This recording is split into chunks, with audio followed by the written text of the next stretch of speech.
Hey guys, Second Double A here. Merry Christmas or Happy Holidays. Last video I attempted the Shivering Isles with only illusion magic, and it was incredibly fun and challenging, so I thought I'd step it up yet again. So let's go big, especially since we've hit the holiday season. Can I beat the main questline of Oblivion using only restoration magic? Now, real quick, I just wanted to let you guys know, I'm feeling kind of under the weather. You can probably hear it in my voice, so I am sorry. But I really wanted to get this video out.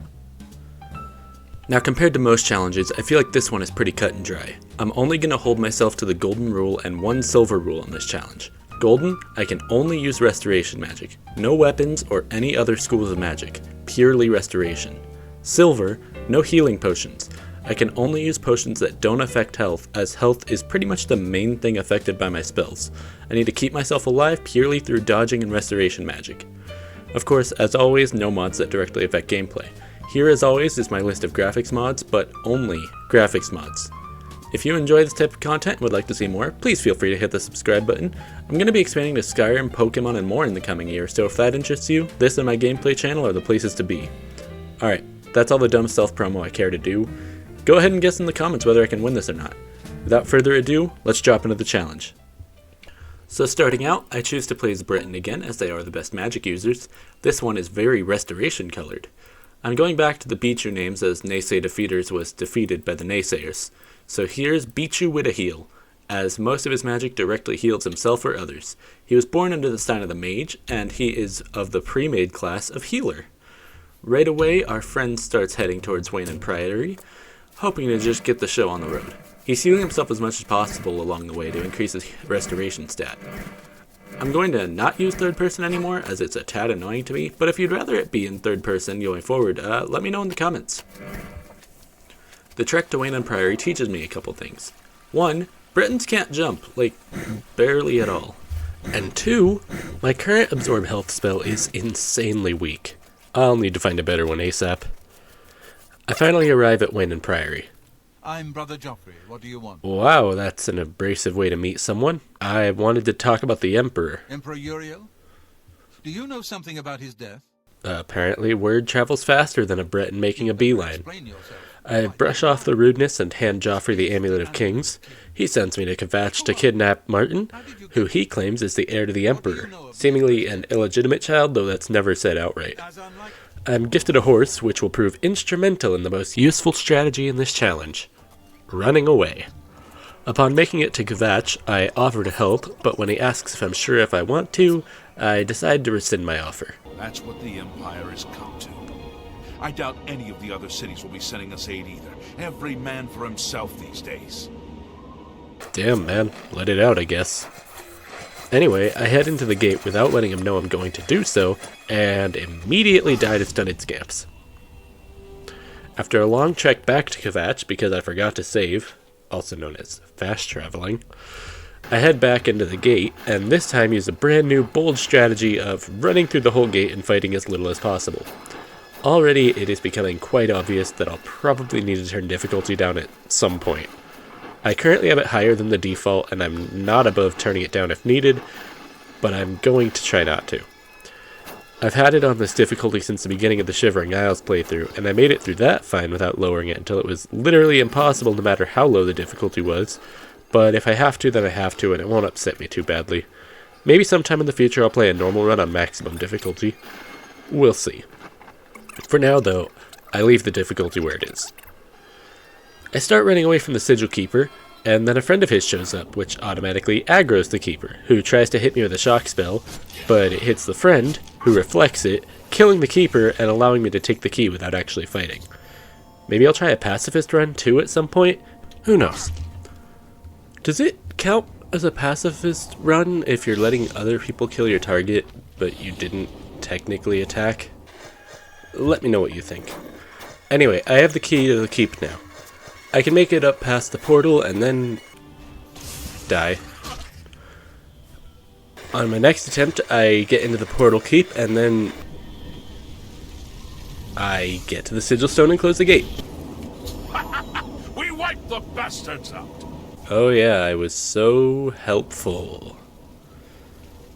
I find Martin, who, by the way, is voiced by Sean Bean, which is kind of fun, And he tells me, Lead on. alright, I got him, time to go back to the Priory. I have a lengthy conversation with this guy, despite him saying, They're right behind me. and he's not wrong. He's being chased by cultists, who I can't do anything to with my wimpy absorb spell, so I lead everyone to Joffrey so he can help. As in, do everything for me. As for the Amulet of Kings, They've taken it. and we need to go to Cloud Ruler Temple. Sean still hasn't even gotten here, by the way. Joffrey takes off, and I wait an hour before I head to the temple to give Joffrey a head start and to see if Martin will show up to follow me or will just follow Joffrey's horse whilst he's on foot. Well, it seems he chose the latter.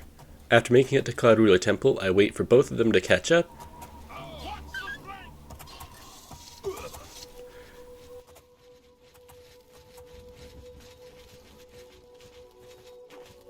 That happens. And Martin shows up with Joffrey, but only Joffrey is on horseback, so impressive of Martin to be able to keep up with a horse.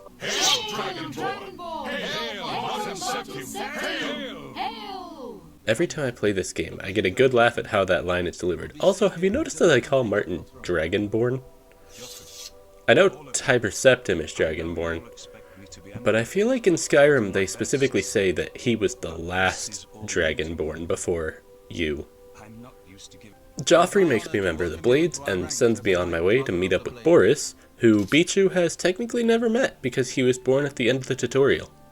First though, I had to pick up a leech health spell, and I can't afford it. So now I go to and sell some of my stuff, and now I can buy leech health, a spell twice as good as my current health absorption spell as well as the heal major wound spell. And then I head over to the Imperial City to meet up with Boris. He's attacked by a Mythic Dawn agent, and I mostly just let him handle the fight, just using a few leech health spells, but mainly Boris handled it. Boris sends me to the Arcane University, a place I'm still pretty tired of from my Mage's Guild challenge. Tarmina sends me on a fetch quest to retrieve the other 3 volumes of a book I found on the Mythic Dawn agent. She gives me a copy of Book 2. Fintius of the first edition tells me that The 3rd and 4th are impossible to find. I happen to have a copy of Volume 3 on hand, but... And then the guy, rude as heck, says, So sorry I can't help you. I talk to the guy who bought it, tell him that the Mythic Dawn killed the Emperor, and he immediately gives me his book and his summons to a meeting to get Volume 4. Apparently Boris tends to spend a lot of time in the sewers. I know that part of the sewers well. Before heading to the sewers though, I decide I need better, and in order to get better, I need more money. So I head to Skingrad to help out Glarthier. What do you want, Brendan Trash? Ouch. So Glarthier wants me to watch people watch him. I could, but it doesn't matter if I do or not. They're not watching him, so watching them would be quite a waste of time. And I definitely knew that, and didn't waste a bunch of time watching Bernadette Penniless. No sir. I go ahead and lie to Glarthier, telling him she was watching him. And then I do the same regarding Totius Sextius and David Cerulli, as Glarthier gives me extra money for confirming his suspicions. He then asks me to kill all of them. But I don't want to. You'll never take This grants me a decent amount of money overall. I head to a chapel with my new riches and pick up Convalescence, which is a heal others spell, which I'm hoping will keep Boris alive in this quest. Heading back to Boris, and this part of the quest is easy because it's all low-level creatures that someone is assisting me with defeating. He decides that he wants to take the meeting, and I'm all for it, but... Only the chosen will survive the cleansing. So, I'll meet the sponsor. Very well, we'll do it your way. I don't think we can win this if we allow them to strike first, though, so I just attack him outright. We win that way, so I start heading back. Okay then. On the next attempt, Boris dies, but I managed to kill the sponsor before he were to kill me. But only because his friends are convinced that I am just rats. Lord Dagon will welcome your soul. I book it out of the sewers, taking a safer route than last time, and escape without much issue. I do find a random dead cultist along the route though. Not sure why. I take the books back to Tarmina, who tells me to wait while she tries to figure out the secret of them. But I already know their secret, so I head to Green Emperor Way and wait for this map to light up. You know, this apparently happens daily. I find it hard to believe that nobody has followed that map to find out where it leads. Heck, it doesn't even need to be lit up. It's clear as day whether the sun is hitting it right or not. Should you need something, I will... Anyway, I follow the map to the Mythic Dawn hideout. Dawn is breaking.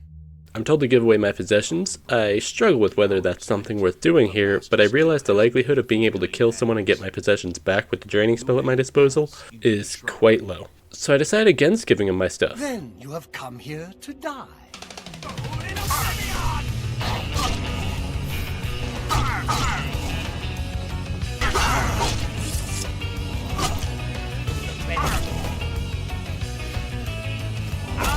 Quickly.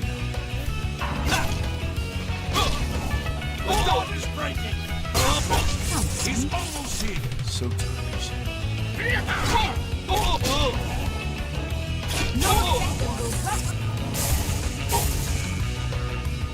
Huh. Guess I have.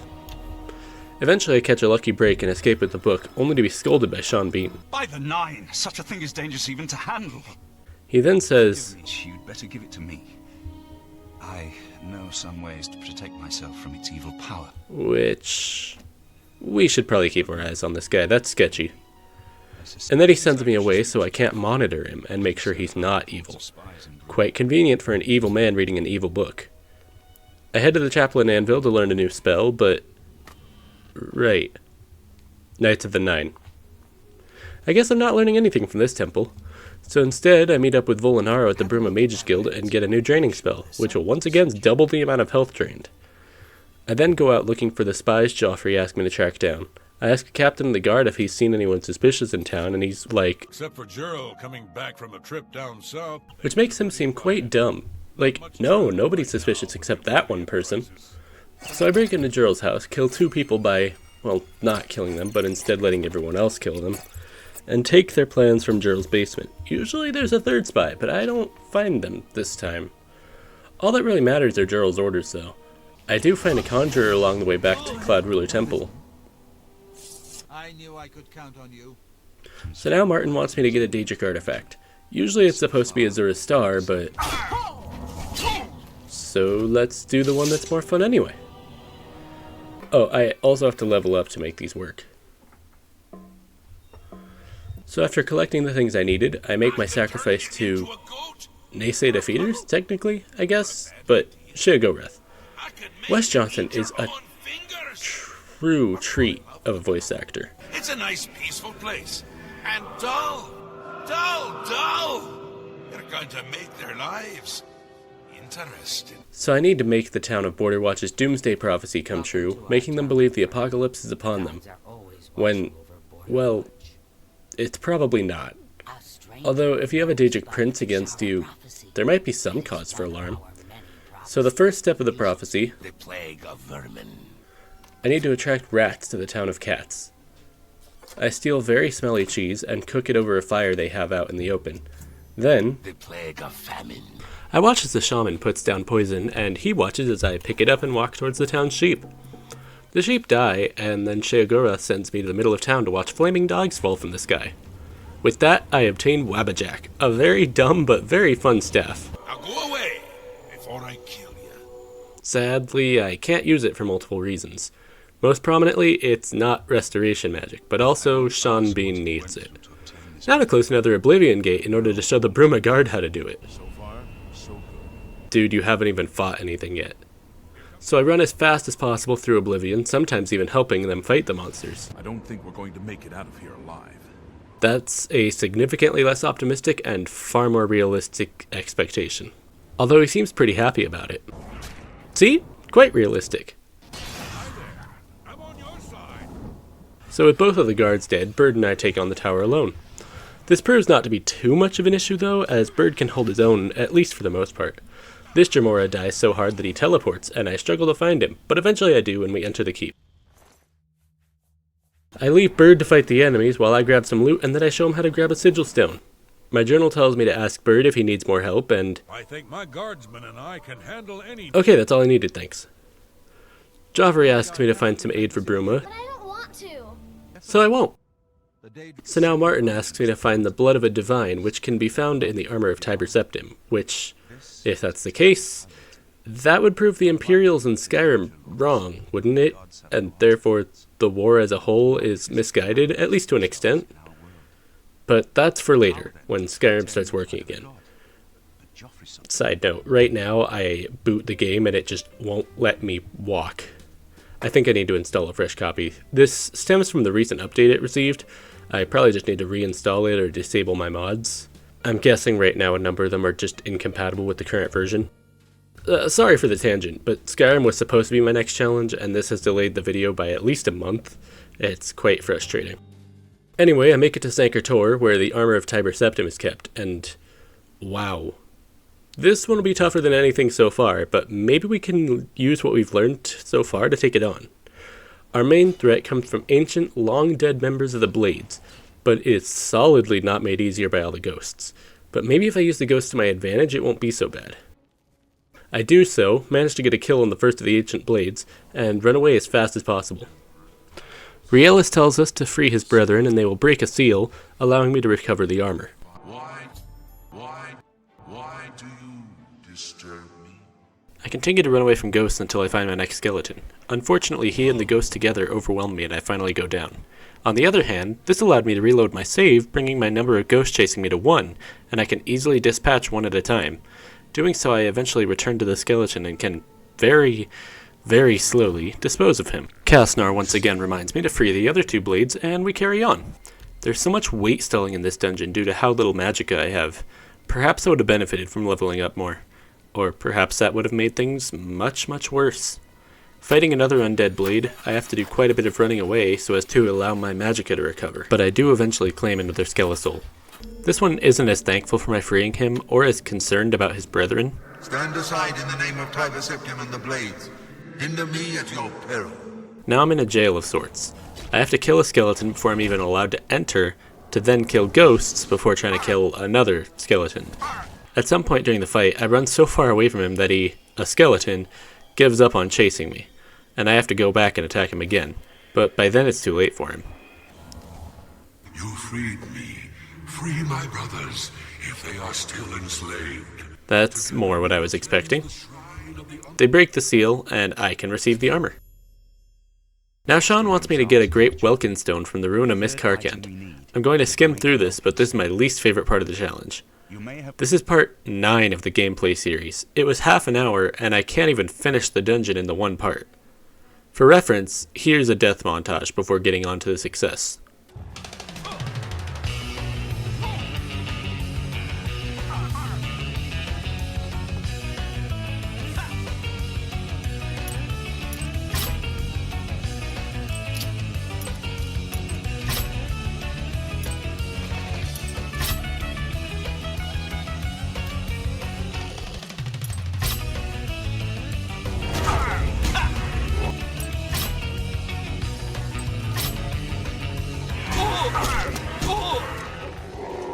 Succeeding in this dungeon mostly relies on Old Faithful.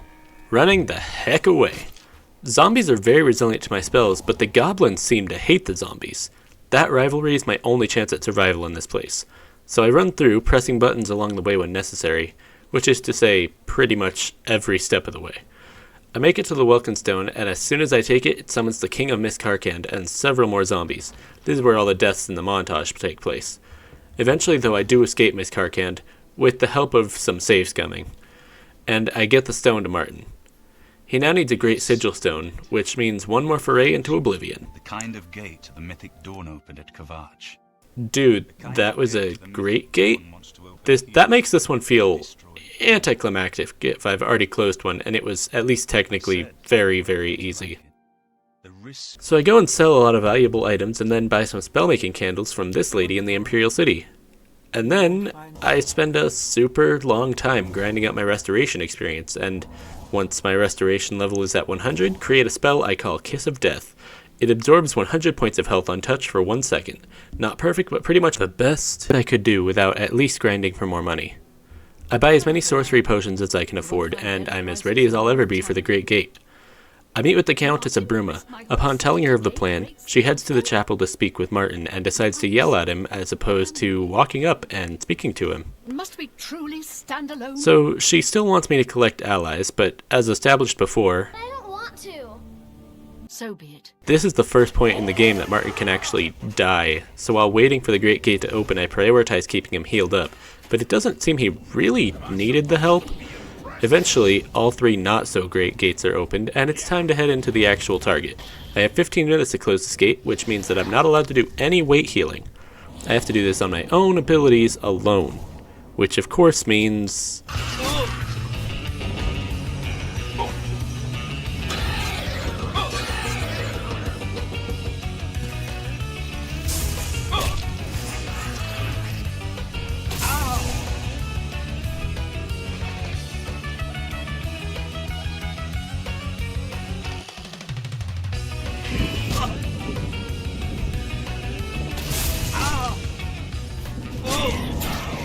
Yeah, it's been so long since I last beat the main questline that I have no recollection on how to do so. Eventually I found a way, although I don't think it was technically the right way. I just barely survived running around down here and then worked my way to the back of the tower and opened the gate that way. From there I finally make it into the main tower. In all honesty, from there it was pretty simple. I just booked it to the top with no real issue, just running away from everything. Like I said, no real issue at all. I guess Joffrey died and Bird lost his armor, but aside from that, no major losses in the fight outside while I was gone. It's time to head to Mankar Cameron's Paradise. I once again sell as much loot as I can and buy as many sorcery potions as I can carry, so into the portal to Paradise I go. Alright, given that the last fight is technically trivial, this is my last real test and your last chance to comment and predict whether I can win this. Wish me luck. Immediately, I start running away from Clanfear runs, which are the least powerful of the enemies I will be facing in this paradise, so that's a great sign. Kathatet gives me the option to fight my way out of the garden or do him a favor to be allowed into the Forbidden Grotto. I choose combat and, well, it goes about as well as you could expect. So let's do him a favor instead. So I free the tormentor of some of the people here, and Kathatet gives me the Bands of the Chosen, allowing me into the Forbidden Grotto. I run through the first area as fast as possible, and this guy offers me help with defeating Mankar Cameron, and honestly, I'm definitely going to need as much help as I can get, so I act as a prisoner for the time being. And don't worry, you can trust me. Well, now I'm worried about whether I can trust you. You understand now. A prisoner sent in. Can anyone tell what's being said right now? There's no way for me to cross. Dude, why don't you just broadcast, I'm a traitor who everyone here should want dead. You made it. He meets me past the doors and removes the bands from my arms, and we continue down the path. He dies to every opponent we fight, though, so I'm not thrilled about our chances here. You did not expect to see me again, did you? I mean, I guess not. I never killed you, and it seems like everyone here was killed at some point, so... As soon as I enter, I charge Mankar, as I know that's my best chance of killing him, as he has crazy spell reflection, which means I'll likely be killed by my own spell a lot, but it...